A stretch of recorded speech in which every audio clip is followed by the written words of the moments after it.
My dear students, ये आपका दूसरा लेक्चर है CUCET 2022 का। फर्स्ट लेक्चर अगर नहीं देखें, डिस्क्रिप्शन बॉक्स में टोटल प्लेलिस्ट की लिंक दी जा रही है, जिसमें ऑलरेडी जितने भी हमारे लेक्चर्स होंगे सारे अपलोड कर दिए जाएंगे। सो चलिए स्टार्ट करते हैं सेकंड लेक्चर, जो कि हमारा होने वाला है डायमेंशनल एनालिसिस। जैसा कि हमने बताया था फर्स्ट लेक्चर में, आपको टोटल सिलेबस के बारे में बताया गया था, किस प्रकार से CUCET का एग्जाम होगा, उसका पैटर्न क्या होगा, टोटल आपको डिस्कस किया गया है। लिंक डिस्क्रिप्शन बॉक्स में दिया जा रहा है, आप जाकर उसको पहले देखिए, तभी आपको समझ में आ गया एग्जैक्टली CUCET का पैटर्न क्या है, उसका सिलेबस क्या है, तब हम लोग आगे चलेंगे। तो चलिए गाइस, हम स्टार्ट करते हैं डायमेंशनल एनालिसिस के बारे में। डायमेंशनल एनालिसिस होता क्या है, आप क्लास 11th में भी पढ़े रहे होंगे। हम लोग पढ़ेंगे डायमेंशनल एनालिसिस का। अगर हम बात करें डायमेंशन की, डायमेंशन होता क्या है, तो आप बताएंगे किसी भी फिजिकल क्वांटिटी पर जो उस पर पावर लगाई गई होती है वही उसका डायमेंशन होता है। मतलब अगर हम इसे लिखने की कोशिश करें कि डायमेंशन होता क्या है एग्जैक्टली में, डायमेंशन हमारा होता क्या है, the power of any physical quantity, लिख लेंगे यहां पर the power of any physical quantity known as dimension. Dimension और डायमेंशनल फार्मूला में भी अंतर है। अगर आपको डायमेंशन निकालने के लिए कहा, डायमेंशन पूछा गया, तो वो अलग चीज है, डायमेंशनल फार्मूला अलग चीज है। जैसे आप लोग फोर्स का डायमेंशन जानते हो, क्योंकि आप ऑलरेडी क्लास 11th में पढ़ के आओ, तभी CUCET का प्रिपरेशन कर रहे हो, सब कुछ ये सभी जानते हो। लेकिन एक बार जिस भी स्टूडेंट को नहीं पता है या फिर वो भूल गए हैं, उनके लिए हम लोग रिवीजन थोड़ा सा करा दे रहे हैं। जैसे आप फोर्स के बारे में जानते हो, फोर्स का डायमेंशन क्या होता है, MLT-2। This is a dimensional formula, not dimension, dimensional formula इसे बोलते हैं, ठीक है। This is a dimensional formula, dimension नहीं बोलेंगे इसको, डायमेंशनल फार्मूला बोलेंगे ये फोर्स के लिए। अगर हम इसी पर डायमेंशन निकालना चाहे तो MLT-2 कैसे लिख सकते हैं, M1L1T-2। इसको कभी ऐसा नहीं पढ़ा जाता MLT की पावर -2, ये गलत है, पावर कभी नहीं पढ़ी जाती MLT-2। जैसे आपको एरिया का बोला गया तो L2 डायरेक्ट बोलो, L की पावर 2 मत बोलो। तो इस पर किसी भी फिजिकल क्वांटिटी पर, M पर एक फिजिकल क्वांटिटी है, L भी एक फिजिकल क्वांटिटी है, एंड T भी एक क्वांटिटी ही है, ठीक है। इस पर पावर क्या चढ़ाई गई, 1 -2। दिस इज योर डायमेंशन, इसे आप डायमेंशन बोलोगे, dimension of force, dimension of force. बातें समझ में आई? मतलब जो डायमेंशनल फार्मूला होगा वो ये होगा हमारा, और जो डायमेंशन होगा वो उस पर जो पावर लगाई गई है, उस पावर को हम डायमेंशन बोलते हैं। बस इतना ही समझना है। क्लियर है सबको? ठीक है, स्क्रीनशॉट आप लोग स्क्रीनशॉट लेंगे। नेक्स्ट चला जाए, स्क्रीनशॉट लेंगे, आगे बढ़े। चलिए अब हम बात करेंगे अलग अलग फिजिकल क्वांटिटी का डायमेंशन एग्जैक्टली होता क्या और निकालते कैसे हैं। चलिए शुरू करते हैं। सबसे पहला और सबसे छोटी क्वांटिटी आती है हमारी एरिया। हम वो फिजिकल क्वांटिटी पे नहीं जा रहे हैं कि लेंथ का L होगा, मास का M होगा, एंड टाइम का T होगा, ये आपको ऑलरेडी पता है। टेम्परेचर का थीटा होगा, ये सभी लोग जानते हो। अगर ना जानते हो तो मैं एक बार बता देना चाहता हूं यहां पर कि अगर मान लीजिए आपको ना समझ आए तो आप कैसे निकालेंगे। यहां पर अगर आपको मिल जाए फिजिकल क्वांटिटी में, जैसे लेंथ मिल गया, लेंथ को क्या लिखेंगे, L से रिप्रेजेंट करते हैं। अगर आपको मिल जाए क्या, मास, द्रव्यमान किससे रिप्रेजेंट करेंगे, M से, ठीक है। और जैसे आपको मिल गया टाइम को किससे रिप्रेजेंट करेंगे, कैपिटल T से। एंड आपको टेम्परेचर मिल गया, टेम्परेचर ज्यादातर यही पूछा जाता है, इसको लिखेंगे थीटा से। यही सभी में आएंगे, L, M और T, थीटा रेयर केस में आता है, LMT मैक्सिमम केस में आपको मिलेंगे। थीटा जहां पर टेम्परेचर होता है। आगे हम सभी के बारे में चर्चा करेंगे। चलें आगे बढ़े, स्क्रीनशॉट ले लीजिए इसका। क्लियर है सबको? नेक्स्ट, फर्स्ट आता है हमारा एरिया, फर्स्ट आता है हमारा एरिया। एंड सब लोग चैट सेक्शन में लिख के बताओ क्या सभी को समझ में आ रहा है, यस आर नो, क्लियर है। एंड एरिया के बारे में अगर हम चर्चा करें, जैसे कि हम सब बताना चाहेंगे कि पर डे आपकी जो क्लास होगी इसी टाइम पर होगी, इसलिए आप लोग हमेशा तैयार रहिए, आपकी जो क्लास होगी इसी टाइम स्टार्ट कर दी जाएगी। जो एरिया होगा, एरिया अगर जो हिंदी मीडियम से पढ़ के आए हो वो क्या पढ़ेंगे, क्षेत्रफल। जो हिंदी मीडियम से पढ़ के आए वो तो क्षेत्रफल ही जानते होंगे। एरिया का होता है क्षेत्रफल। इसको इसकी यूनिट क्या होती है, देखो एक में हमने लिखा सीरियल नंबर, एक में हमने लिखा फिजिकल क्वांटिटी, यूनिट और डायमेंशनल फार्मूला, हम टोटल डिस्कस करेंगे। एरिया की यूनिट क्या होती है, length into breadth, length into breadth, यही तो होता है ना एरिया का formula, length into breadth. And dimensional formula क्या होगा अपने दिमाग से बताओ, लेंथ क्या है, एक प्रकार की लंबाई है, इससे किस में मेजर करेंगे, मीटर में। लेंथ को, लेंथ के लिए हम क्या लिखते हैं, एल। एंड ब्रेथ, ब्रेथ चौड़ाई है, फिर भी है क्या, एक प्रकार की लंबाई ही ना, मास तो है नहीं, टेम्परेचर तो है नहीं, टाइम तो है नहीं। चाहे हम लंबाई की बात करें, चाहे चौड़ाई की बात करें, चाहे ऊंचाई की बात करें, सभी का जो डायमेंशन होगा वो डायमेंशनल फार्मूला यल ही होता है। तो आप इसके लिए क्या लिखेंगे, यल। क्या आ गया हमारा, L2, कंफर्म। चलो अब अगर हम बात करें वॉल्यूम का, बात करें हम किसका, वॉल्यूम का।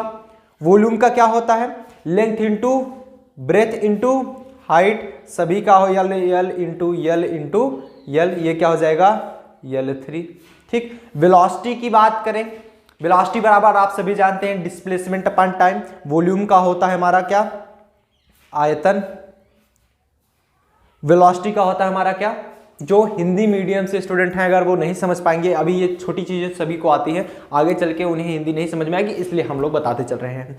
वेलोसिटी का क्या होता है, धीरे धीरे आप लोग सीख जाओगे, इसलिए हम टोटल इंग्लिश टू इंग्लिश बात करेंगे। बट अभी जो हिंदी मीडियम से CUCT की प्रिपरेशन करने आए हैं उन्हें कम समझ में आएगा, इसलिए हम लोग हिंदी भी वहां पर ऐड कर रहे हैं। वेलोसिटी होता है हमारा वेग, वेलोसिटी होता है हमारा वेग। वेलोसिटी क्या होता है, विस्थापन बटा समय, जिसे आप बोलते हो क्या, डिस्प्लेसमेंट, डिस्प्लेसमेंट अपॉन टाइम होता है कि नहीं, डिस्प्लेसमेंट अपॉन टाइम। डिस्प्लेसमेंट एक क्या है, दूरी है, एक स्थान से दूसरे स्थान की मिनिमम डिस्टेंस, उसको किससे रिप्रेजेंट करेंगे, यल से, यल डिवाइड बाय टाइम क्या है हमारा, टी। क्या हो जाएगा, टी ऊपर जाएगा, टी की पावर -1 होगा, लेकिन वहां पर पावर आप नहीं बोलोगे, वहां पर क्या बोलोगे, LT-1। ठीक है, क्लियर हो रहा है सबको, बातें समझ रहे हो। अब अगर हम स्पीड की बात करें, स्पीड मतलब क्या होता है, चाल, जो कि एक अदिश राशि होती है। अदिश राशि मतलब स्केलर क्वांटिटी। एंड जो हमारा वेलोसिटी होती है वो क्या होती है, एक सदिश राशि होती है। मतलब सदिश राशि की इंग्लिश क्या होती है, vector quantity, scalar quantity and vector quantity. ठीक, चलो स्पीड मतलब होता है चाल, स्पीड का क्या होता है, डिस्टेंस अपॉन टाइम। यहां पर आप लिखते हो डिस्टेंस अपॉन टाइम। डिस्टेंस भी हमारा एल ही होगा, टाइम भी हमारा टी ही होगा। ये क्या आ जाएगा हमारा, बताना, आएगा हमारा क्या, LT-1, LT-1। क्लियर है सबको, सबको समझ आ रहा है, yes or no, yes or no, समझ में आया कि नहीं आया। आगे चले, बहुत बढ़िया। नेक्स्ट एक्सीलरेशन, एक्सीलरेशन आता है। एक्सीलरेशन क्या होता है हमारा, त्वरण। त्वरण के बारे में सभी जानते हैं, change in velocity with respect to time known as acceleration. Time के रिस्पेक्ट में वेलोसिटी का जो चेंज होता है, वेलोसिटी में परिवर्तन होता है, वही हमारा एक्सीलरेशन कहलाता है। मतलब change in velocity by with respect to time, time के रिस्पेक्ट में वेलोसिटी में चेंज। तो आप यहां पर क्या लिखेंगे, वेलोसिटी अपॉन टाइम। यहां पर आप लिखेंगे velocity, velocity upon time. Velocity का ऑलरेडी आपने निकाला क्या, ये LT-1, यहां पर लिखेंगे LT-1 अपॉन टाइम का लिखेंगे ऑलरेडी T। टी भी हमारा ऊपर जाएगा, -1 हो जाएगा, -1 प्लस -1 हो जाएगा क्या, -2। ये आएगा हमारा क्या, LT-2। This is your dimensional formula. Clear है। इसी के साथ साथ अगर हम चर्चा करें फोर्स की, इसी के साथ साथ अगर हम फोर्स की चर्चा करें, फोर्स का क्या क्या होगा हमारा, बताना। फोर्स का होता है बल, फोर्स का यही तो होगा हमारा ना, फोर्स का बल। अब फोर्स इक्वल टू क्या होता है, F इक्वल टू यम आप ऑलरेडी जानते हो, F इक्वल टू यम मतलब क्या होता है, मास इंटू एक्सीलरेशन, द्रव्यमान गुणे त्वरण। मास का आप क्या लिखते हो, कैपिटल M। एक्सीलरेशन का आपने ऑलरेडी निकाला, LT-2, बार बार निकालने की आवश्यकता नहीं, LT-2 क्या निकल के आएगा हमारा, MLT⁻², लेकिन पार कभी नहीं बोलेंगे आप, MLT-2 ही बोलेंगे। नेक्स्ट वर्क की बात करें, जिसे आप बोलते हो क्या, कार्य। वर्क आप सभी जानते हो, जैसे बल एक सदिश राशि है, वेक्टर क्वांटिटी, बट जो हमारा कार्य है दैट इज स्केलर क्वांटिटी। क्यों, क्योंकि इसमें जो मल्टीप्लीकेशन होता है वो डॉट प्रोडक्ट होता है। जैसे F डॉट S लिखा जाता है, F क्रॉस S नहीं लिखा जाता। इसके बारे में हम लोग आगे चर्चा करेंगे, डोंट वरी, जब हम स्पेशली कार्य के बारे में चर्चा करेंगे। अभी तो हम डायमेंशन पढ़ रहे हैं, वर्क के बारे में चर्चा करेंगे, टोटल समझाएंगे, डोंट वरी। W बराबर क्या होता है, F डॉट S, F को बोलते हैं फोर्स, बल, डॉट S क्या होता है हमारा, डिस्प्लेसमेंट,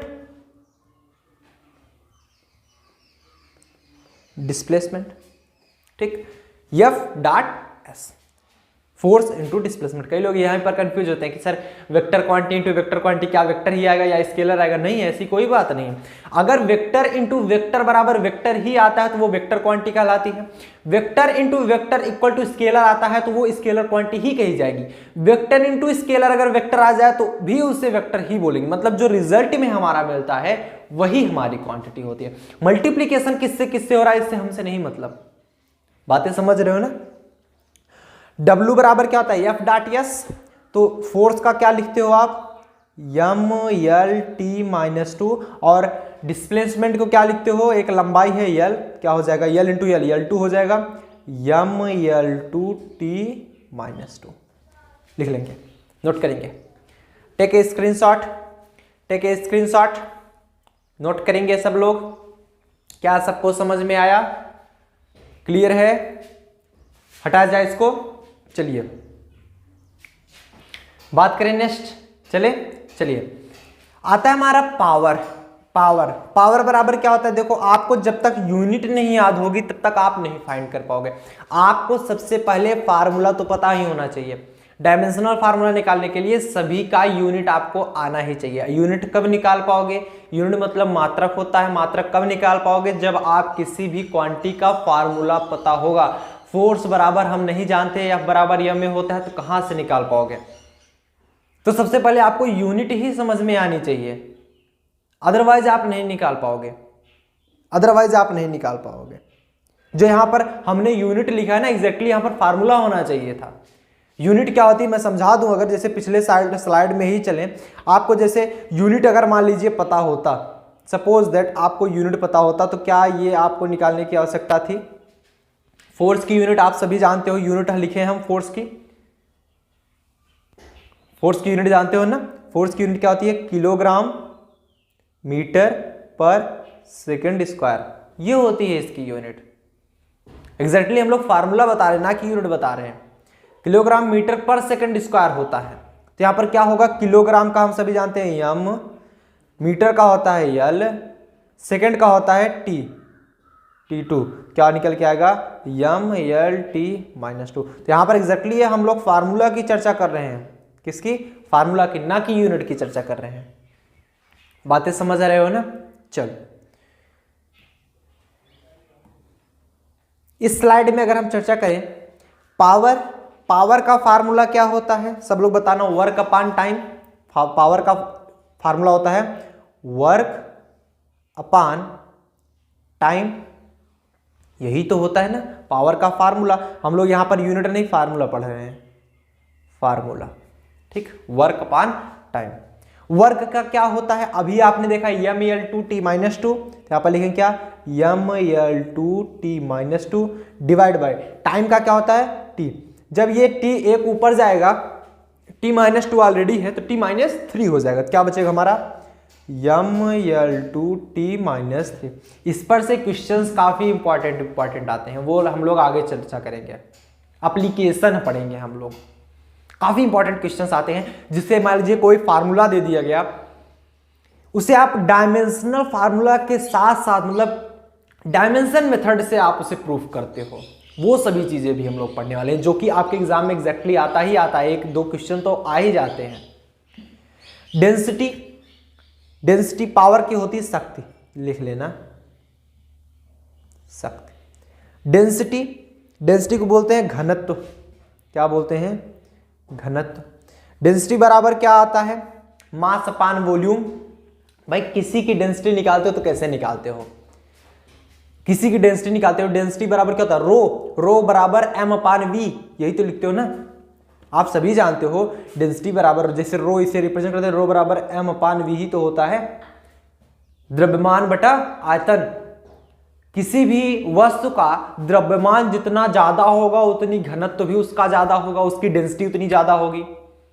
वॉल्यूम जितना कम होगा उतना उसकी डेंसिटी बढ़ती जाएगी।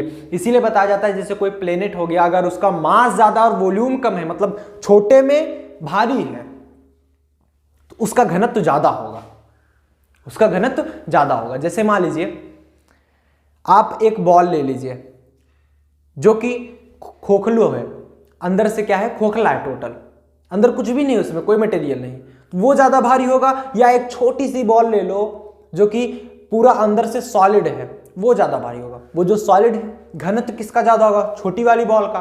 मतलब मास ज्यादा होना चाहिए, वॉल्यूम कम होना चाहिए, ये सभी जानते हो।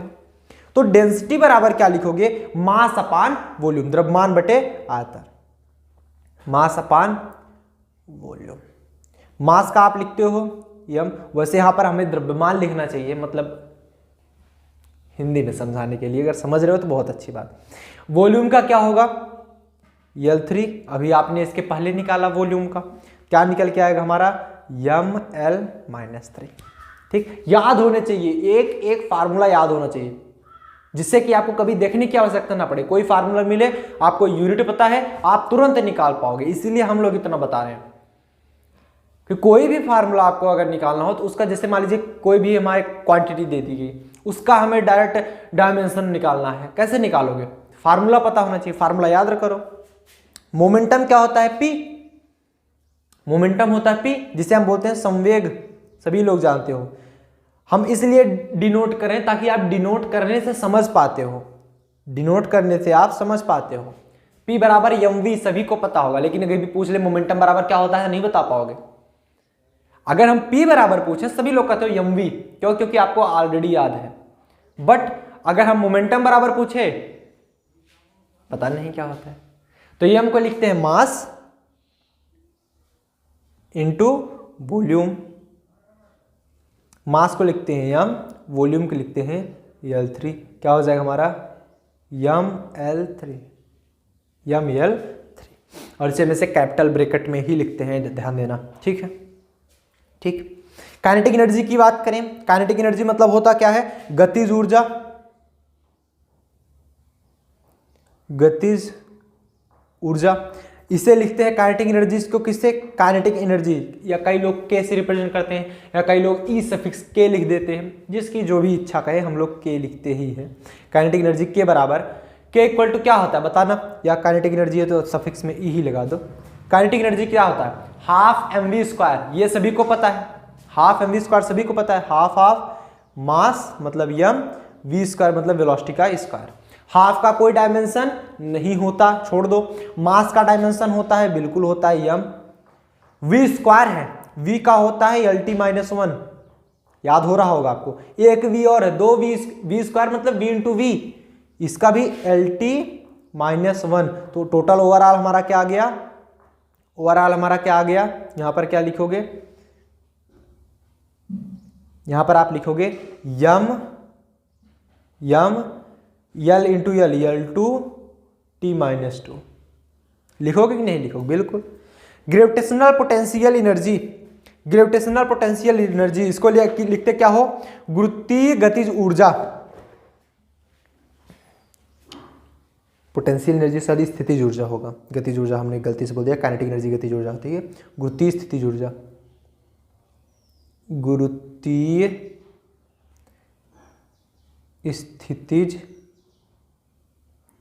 ऊर्जा, गुरुत्वीय स्थितिज ऊर्जा।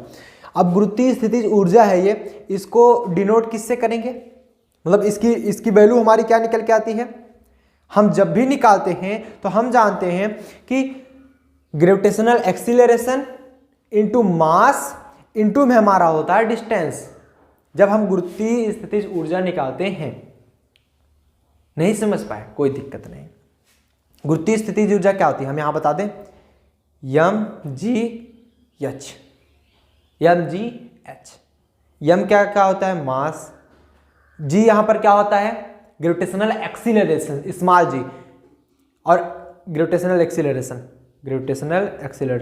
और जो h क्या है हमारा हाइट है, लेकिन यहां पर क्या होता है डिस्टेंस है। भाई डिस्टेंस ऐसे से थोड़ी मेजर करोगे, जैसे मान लो ये हमारी पृथ्वी है, पृथ्वी से ऊपर हमने इस वस्तु को रखा है, तो डिस्टेंस क्या होगी, इसकी हाइट ही तो डिस्टेंस होगी, तब इसको लिखते हैं क्या है mgh। स्थितिज ऊर्जा को u से रिप्रेजेंट करते हैं, पोटेंशियल एनर्जी को u से, u बराबर mgh, u equal to mgh। Mass का लिखेंगे क्या, मास का बताना जरा, कैपिटल M, ठीक है, एंड g एक क्या है एक्सीलरेशन है, एक्सीलरेशन कोई सा भी हो उसे क्या लिखते हैं LT-2, तो यहां पर क्या हो जाएगा LT-2, एंड h क्या है डिस्टेंस, हाइट मतलब डिस्टेंस ही तो है, उसे किस में मेजर करेंगे लेंथ में, जिसे हम लिखेंगे L। फाइनल हमारा क्या निकल गया mL2T-2, मतलब आपका जो काइनेटिक एनर्जी होती है और जो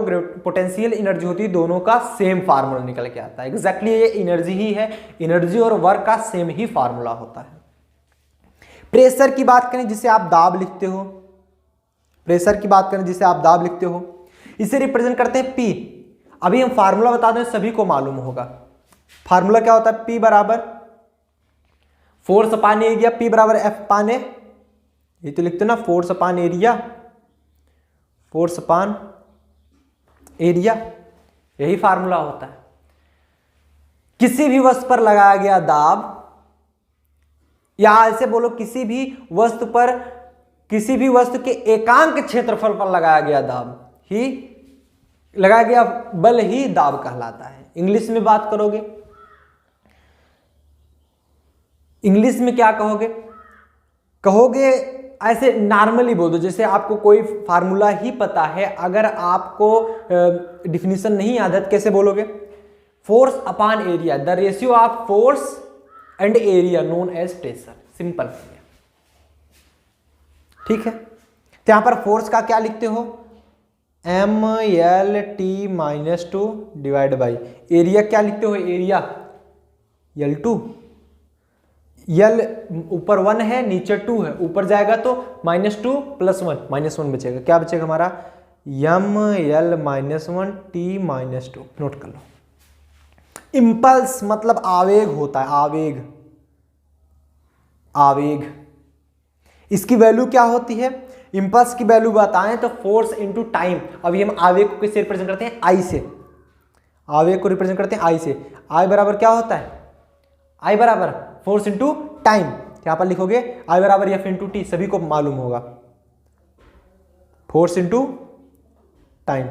फोर्स की वैल्यू क्या होती है mLT-2, टाइम का होता है T, क्या आ जाएगा mLT-1, क्यों, क्योंकि ऑलरेडी T-2 था, T1 आ गया, -2 में से 1 जाएगा, कितना बचेगा -1। सो डाउन करेंगे, take a screenshot soon, take a screenshot soon, आप लोग नोट डाउन करेंगे, हम लोग आगे बढ़ते हैं।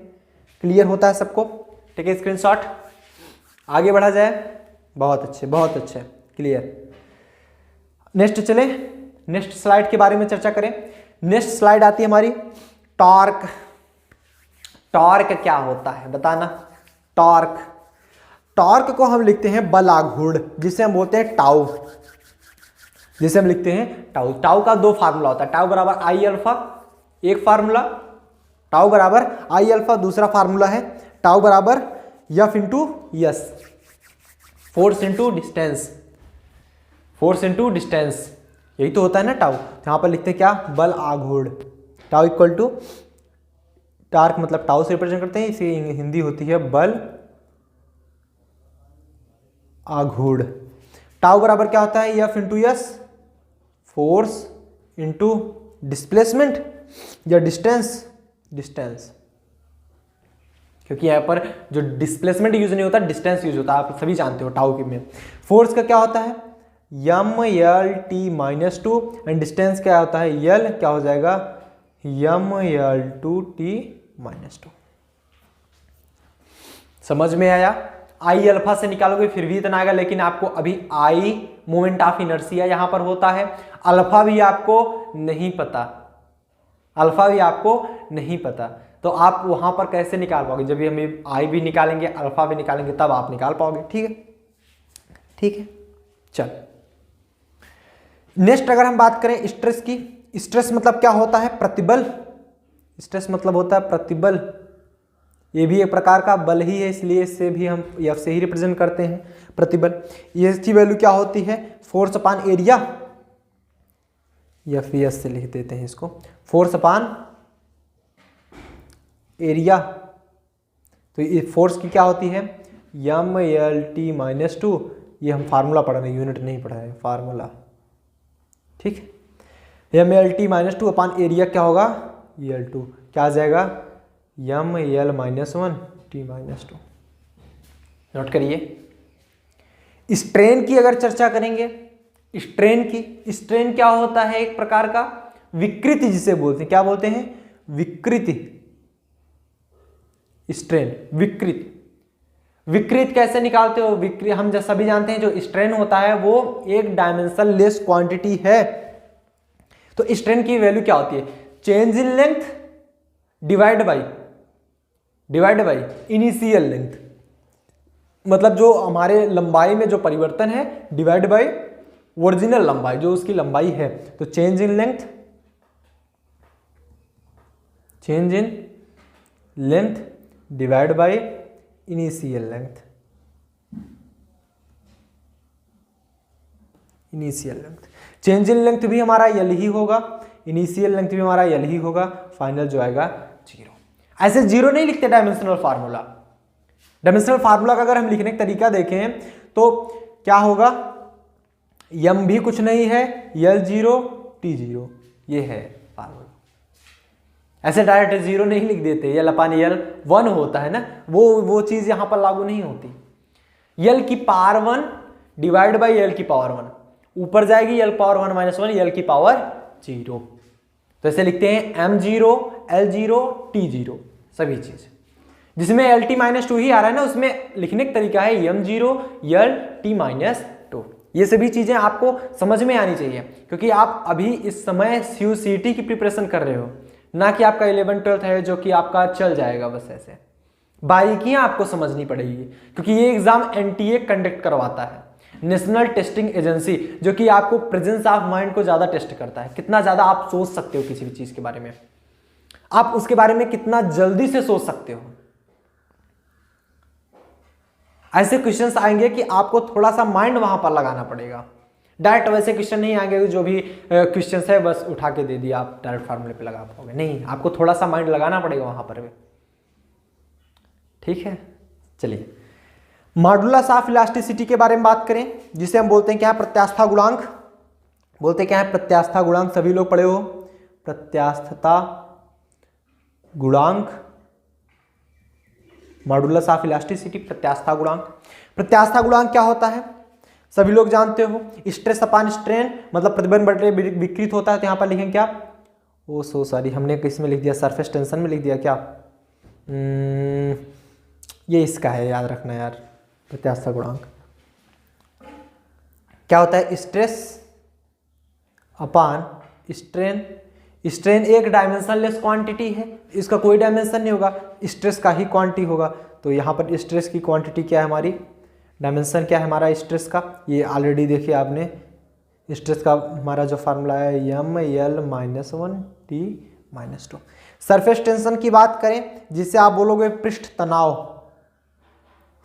पृष्ठ तनाव, सरफेस टेंशन को पृष्ठ तनाव। सरफेस टेंशन बराबर क्या होता है, force upon length, force upon length. Force की वैल्यू क्या निकालते हो आप, ML-T-2 डिवाइड बाई L, थोड़ा तेज चलेंगे हम लोग, क्या निकल के आएगा हमारा MT-2, MT-2। L तो L कैंसिल हो जाएगा ना, लिखने का तरीका ML0 T-2। ठीक। ग्रेविटेशन कांस्टेंट क्या होता है, गुरुत्वाकर्षण नियतांक, यहां पर लिखेंगे क्या, गुरुत्वाकर्षण नियतांक, गुरुत्वाकर्षण नियतांक। गुरुत्वाकर्षण नियतांक क्या होता है, gravitational constant, force into distance का स्क्वायर डिवाइड बाय मास का स्क्वायर। कहां से आया जानते हो, आओ बताते हैं। देखो हम सभी जानते हैं, यहां पर बता दें, हाँ बताएं, यहां पर F = G(m1m2) divide by r²। ये हमारा क्या है, ग्रेविटेशनल कांस्टेंट। G की वैल्यू निकालो, G बराबर F(r²) divide by m into m, मतलब मास का स्क्वायर, मास का स्क्वायर। ये हो गया, F की वैल्यू यही तो निकाल देना, G बराबर F(r²) डिवाइड बाई मास का स्क्वायर। ठीक है। F का होता है ML-T-2, R का होता है R is a length, R is a distance between two points, या distance between earth and that point, that object जहां पर आप ग्रेविटेशन अप्लाई हो रहा है। तो यहाँ पर L2 हो जाएगा डिवाइड बाई मास का स्क्वायर है, मतलब M2। तो M2 ऊपर जाएगा तो क्या मिलेगा, M-1 L into L, L into L square, L3 T-2, M-1 L3 T-2। Clear है सबको। Gravitational field strength, gravitational field strength क्या होता है, इसे आप जी से रिप्रेजेंट करते हो ना, कैपिटल जी, ये लिख लेना। ग्रेविटेशनल फील्ड स्ट्रेंथ, जिसे आप बोलते हो गुरुत्वीय क्षेत्र की तीव्रता, गुरुत्वीय क्षेत्र की तीव्रता, गुरुत्वीय क्षेत्र की तीव्रता। ये क्या होता है, तीव्रता। तीव्रता कैसे निकालते हो, फोर्स अपॉन मास। तो यहां पर लिखोगे क्या, कौन सा फोर्स है, ग्रेविटेशन फोर्स। तो आप लिखोगे gravitation force divide by mass. Gravitation force भी हमारा फोर्स के ही इक्वल होता है, क्या लिखोगे इसको, ML-T-2 डिवाइड बाई मास, जो है हमारा m है, m से m कैंसिल हो जाएगा, तो क्या मिलेगा L-T-2। नोट करिए, लिखने का तरीका M1 L1 T-2। क्लियर है सबको, समझ में आया, टेक ए स्क्रीनशॉट। नेक्स्ट अगर हम चर्चा करें, नेक्स्ट जो आता है हमारा gravitational potential 22। Gravitational potential, gravitational potential क्या होता है, गुरुत्वीय विभव। इसे क्या लिखते हो आप लोग, गुरुत्वीय विभव। यहां पर लिखेंगे गुरुत्वीय विभव, ग्रेविटेशनल पोटेंशियल, गुरुत्वीय विभव। इसमें क्या लिखेंगे, वर्क अपॉन मास। ये फार्मूला हम पढ़ रहे हैं, formula work upon mass. Work का होता है ML-T-2 डिवाइड बाय मास का होता है m से m कैंसिल हो जाएगा, क्या मिलेगा हमें L2 T-2। नेक्स्ट अगर हम बात करें फोर्स कांस्टेंट की, जिसे आप बोलते हो क्या, बल नियतांक, बल नियतांक। फोर्स कांस्टेंट वैल्यू क्या होती है, force into change in length, force upon change, sorry हमने इंटू बोल दिया, इन लेंथ। फोर्स की वैल्यू क्या होती है, ML-T-2 divide by change in length, L से L कैंसिल हो जाएगा, मिलेगा क्या हमको M-T-2। लिखने का तरीका M1 L1 T-2। क्लियर है। फ्रीक्वेंसी की बात करें, जिसको हम बोलते हैं आवृत्ति, इसे रिप्रेजेंट करते हैं न्यू से, न्यू मतलब ऐसे। तो न्यू बराबर क्या होता है, न्यू शायद गलत बन गया कुछ ऐसे, हाँ ये फ्रीक्वेंसी। फ्रीक्वेंसी बराबर क्या होता है, 1 अपॉन टाइम। इसको समझा दें तो 1 अपॉन टी हो जाएगा, इसको लिखेंगे हम T-1। देखो फ्रीक्वेंसी होती क्या है, पर सेकेंड में जितना वेव एक चक्कर पूरा करता है, वेव कोई वेव है एक चक्कर पूरा करने में कितना समय लगा रहा है, तो प्रति टाइम एक चक्कर पूरा करने में जो समय लगा रहा है तो 1/टाइम, बस और कुछ नहीं करना। एंगल, एंगल मतलब होता है कोण, एंगल मतलब होता है कोण। कोण आप थीटा से लिखते हो, क्या लिखते हो, थीटा, ऐसे तो लिखते हैं ना कोण थीटा, कुछ भी मान लो, थीटा मान लो, बीटा मान लो, गामा मान लो, कुछ भी मान लो, कोण है बस आपका, ज्यादातर थीटा से ही लिखा जाता है। कोण बराबर क्या होता है, सभी लोग जानते हैं, चाप बटे त्रिज्या, मतलब आर्क अपान रेडियस। कोण बराबर चाप बटे त्रिज्या, आर्क, आर्क अपान रेडियस। आर्क क्या है, आर्क, भाई कोई चीज आर्क देखते हो तो लंबाई ही तो है ना, डिस्टेंस है आर्क, तो यहां पर लंबाई ही है एक प्रकार का, डिवाइड बाई रेडियस। रेडियस क्या है, सेंटर से उस पॉइंट तक की, उस परिधि तक की दूरी, सेंटर से, वो भी एक प्रकार की डिस्टेंस है, ये भी एल ही होगा। क्या है हमारा, एल से एल कैंसिल हो जाएगा, एल जीरो, आप इसे फाइनल क्या लिख सकते हो, M zero, L zero, T zero, ठीक। एंगुलर वेलोसिटी से आप लिखते हो ओमेगा, एंगुलर वेलोसिटी लिखते हो ओमेगा। ओमेगा बराबर क्या होता है बताना, एंगुलर वेलोसिटी, जैसे आप वेलोसिटी लिखते हो change in displacement upon time, तो वैसे चेंज इन यहां पर क्या लिखोगे, एंगुलर डिस्प्लेसमेंट अपान टाइम। ये जो एंगल लिख रहे हो इसे एंगुलर डिस्प्लेसमेंट भी पढ़ते हैं, इसे क्या पढ़ते हैं, एंगुलर डिस्प्लेसमेंट, ठीक, एंगुलर डिस्प्लेसमेंट को भी यही पढ़ते हैं। तो एंगुलर वेलोसिटी क्या होता है, चेंज इन एंगुलर डिस्प्लेसमेंट, मतलब delta theta divide by time, divide by time.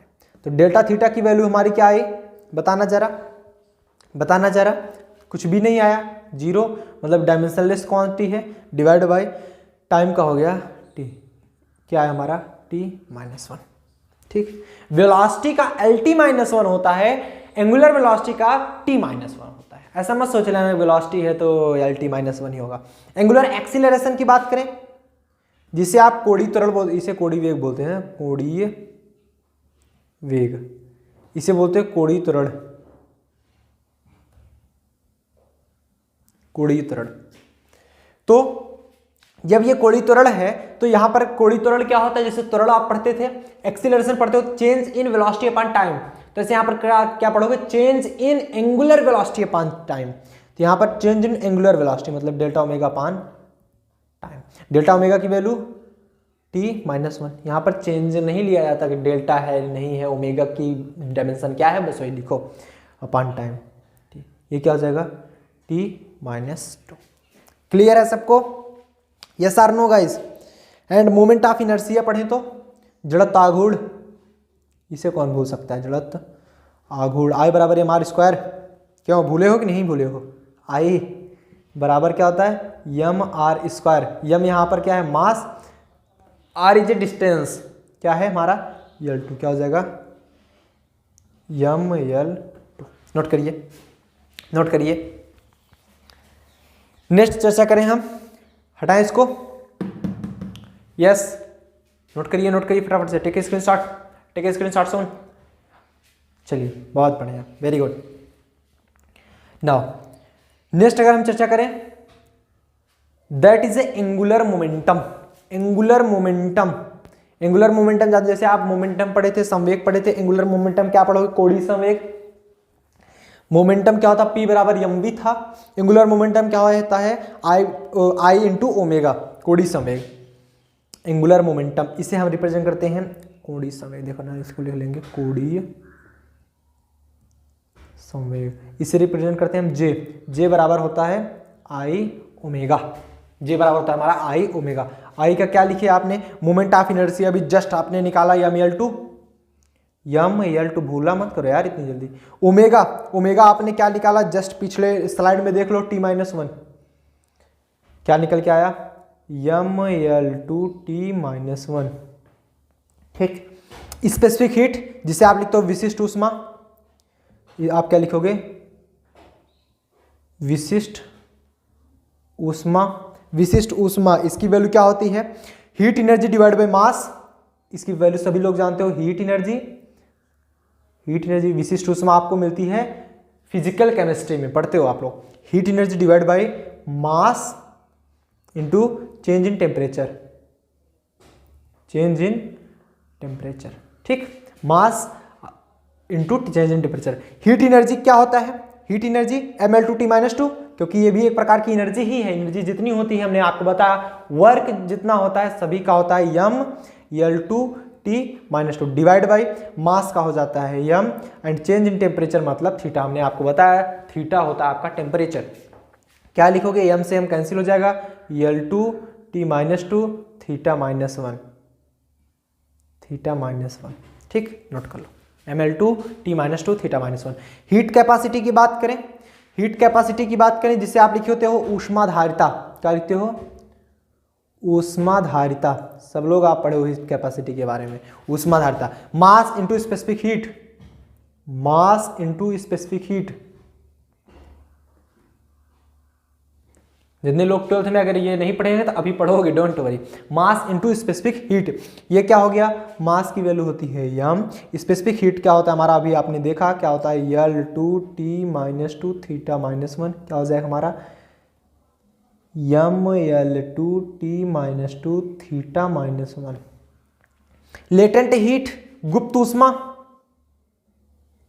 गुप्त ऊष्मा, लेटेंट हीट। लेटेंट हीट बराबर क्या होता है? Heat energy divide by mass,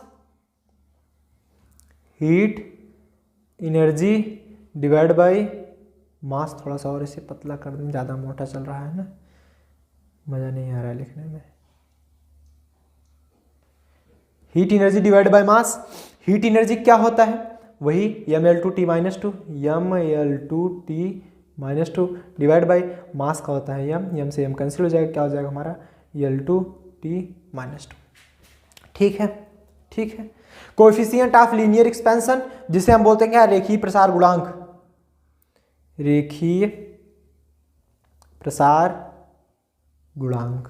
coefficient of linear expansion, रेखीय प्रसार गुणांक। इसको क्या बोलेंगे? रेखीय प्रसार गुणांक को बताना, change in length, change in length divide by initial length, initial length into change in temperature. Change in length क्या होगा? L ही होगा। इनिशियल लेंथ का हमारा L ही होगा। चेंज इन टेम्परेचर का थीटा होगा, तो ये आएगा क्या? थीटा -1। ठीक। कोएफिशिएंट ऑफ थर्मल कंडक्टिविटी के बारे में चर्चा करें, जिसे आप K से रिप्रेजेंट करते हो, जिसे आप K से रिप्रेजेंट करते हो। इसको क्या बोलेंगे? ऊष्मा चालकता गुणांक। ये इंपॉर्टेंट है, इसको ध्यान देना। ऊष्मा इंपॉर्टेंट तो सभी है, चालकता गुणांक, ऊष्मा चालकता गुणांक। इसमें इसका जो फार्मूला होता है वो क्या होता है? Heat energy multiply by distance divide by area into change in temperature, area into change in temperature को डेल्टा थीटा लिख दे रहे हैं direct, change in temperature into change in time delta t. ठीक, heat energy into distance into upon area delta theta into delta t. इसको हम निकालेंगे कैसे? हीट एनर्जी क्या होता है? mL2T-2। डिस्टेंस का होता है L डिवाइड बाई एरिया का होता है L2, डेल्टा थीटा का थीटा ही होता है, मतलब चेंज इन टेम्परेचर थीटा ही लिखोगे आप, चेंज इन टाइम टी ही लिखोगे। आप देखो L2 से L2 कैंसिल होगा, मिले क्या हमको? L है ही नहीं, T-2 है, T-3 होगा, L है जी, ये L है, एक L है, mL2T-3 थीटा -1, थीटा -1। ठीक, थीटा -1 नोट करिए। सभी हो गया, आगे पीछे क्या जी? नोट करिए फटाफट से, टेक स्क्रीनशॉट, थोड़ा सा इधर उधर हो गया स्लाइड, डोंट वरी, स्क्रीनशॉट लीजिए। क्लियर है सबको? नेक्स्ट स्लाइड में चर्चा करें। Next that is a Boltzmann constant.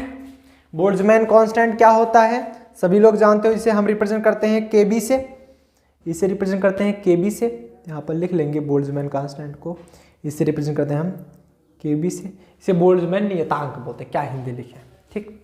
इसकी वैल्यू जो होती है बोल्ट्जमैन कांस्टेंट की, काइनेटिक एनर्जी अपान टेम्परेचर होता है, काइनेटिक एनर्जी अपान टेम्परेचर। काइनेटिक एनर्जी क्या होता है, काइनेटिक एनर्जी क्या होता है, mAl2T-2। ऑलरेडी जितनी भी एनर्जी होती है सभी का सेम होता है, क्या लिखोगे, mAl2T-2 डिवाइड बाई टेम्परेचर का होता है T, क्या हो जाएगा हमारा mAl2T-3। हमारे साथ साथ निकाला करो सब लोग, ये जान के हो तो जल्दी जल्दी निकालो, क्या दिक्कत है। गैस कांस्टेंट क्या होता है, गैस कांस्टेंट को आप R से रिप्रेजेंट करते हो कि नहीं। गैस कांस्टेंट बराबर क्या होता है, PV अपान T, प्रेशर, सभी लोग पढ़े हो, pressure into velocity, sorry volume, volume V यहाँ पर वॉल्यूम होता है, वॉल्यूम अपान टाइम। प्रेशर क्या होता है आपका, प्रेशर मतलब दाब। आपने प्रेशर को अभी जस्ट पहले निकाला कि mL-1T-2 था, mAl-1T-2 था। अगर आपको सिर्फ इसी का निकालना होता गैस कांस्टेंट का, पहले प्रेशर का निकालते, वहां पर फार्मूला रखते चले जाते, दाब बराबर क्या होता है बल बटा एरिया, बल का क्या होता है, एरिया का क्या होता है, सब निकालते चले जाते, तब जाकर निकालते, ऐसे डायरेक्ट नहीं निकाल देते, ठीक है। वॉल्यूम का क्या होगा, L3 डिवाइड बाई टाइम का क्या होगा T। फाइनल हमारा मिलेगा क्या, T ऊपर जाएगा T-1 हो जाएगा, mAl2T-1, mL2T-1। क्लियर है, क्लियर है। Velocity gradient, velocity gradient sorry अभी प्लॉन्क्स कांस्टेंट बचा है। प्लॉन्क्स कांस्टेंट होता है हमारा H, प्लॉन्क्स कांस्टेंट होता है H। प्लॉन्क्स कांस्टेंट की वैल्यू क्या होती है सभी जानते हैं, एनर्जी अपान फ्रीक्वेंसी, एनर्जी अपान फ्रीक्वेंसी, नहीं कुछ नहीं पता, एनर्जी अपान फ्रीक्वेंसी। एनर्जी क्या होता है mAl2T-2, फ्रीक्वेंसी होता है हमारा T-1, क्या आ जाएगा हमारा mAl2T-1, इसका भी वही आएगा mAl2T-1। क्लियर है, mAl2T-1। गैस कांस्टेंट में एक चीज गलती हुई, यहां पर टाइम नहीं टेम्परेचर होता है, टेम्परेचर TEMP, यहाँ पर हो जाएगा थीटा, यहाँ पर हो जाएगा थीटा, थोड़ा सा बना लेना आप, यहाँ पर हो जाएगा थीटा, क्या लिखेंगे mL-2T-2 θ-1, ये होगा mL2T-2 θ-1, ठीक। वेलोसिटी ग्रेडियंट, वेग प्रवणता जिसे आप बोलते हो, वेग प्रवणता जिसे आप बोलते हो। वेलोसिटी ग्रेडियंट का क्या होता है, change in velocity upon distance, change in velocity upon में डिस्टेंस। चेंज इन वेलोसिटी क्या होता है L-T-1, डिस्टेंस को होता है L, L से L कैंसिल हो गया, बच्चा क्या हमारा T-1। लिखने का तरीका m1 L1 T-1। Coefficient of viscosity जिसे आप ईटा लिखते हो, कोफिशिएंट ऑफ विस्कोसिटी जिसे आप लिखते हो ईटा, ये क्या होता है हमारा श्यानता गुणांक, क्या होता है श्यानता गुणांक, श्यानता गुणांक। यहां पर क्या लिखोगे आप, velocity gradient sorry coefficient of viscosity में फोर्स अपान एरिया, इसका जो फार्मूला होता है force upon area into velocity gradient, ये फार्मूला आपको पता होना चाहिए। फोर्स का होता है mL-T-2 डिवाइड बाई एरिया का होता है L2, वेलोसिटी ग्रेडियंट आपने निकाला T-1, तो फाइनल हमारा क्या निकल जाएगा L ऊपर था 1 नीचे 2 थे, ऊपर जाएगा -2 है mL-1, T-2 है ऊपर जाएगा 1 हो जाएगा T-1, बस mL-1 T-1। नोट कर लीजिए, टेक स्क्रीनशॉट सो, नोट करिए, नोट करिए। क्लियर है सबको। चलिए अगर हम चर्चा करें यहाँ पर, जैसे कि हम लोग बता रहे थे, तो फिजिकल क्वांटिटी जैसे हमने कोई भी चीज़ बताई, यहाँ पर थोड़ा सा एक वर्डिक समझ लेना आप। अगर हमारा ये मान लो डायमेंशनल फार्मूला L0T-1 आ रहा है, या आपका आ रहा है T-2 आ रहा है, तो इसे लिखेंगे कैसे, इसे लिखेंगे M0 L0 T-2, इस प्रकार लिखेंगे, हमेशा याद रखना, ठीक। सो मिलते हैं नेक्स्ट लेक्चर साथ, टिल देन आप लोग बढ़िया से पढ़ाई करें, ऑल द वेरी बेस्ट।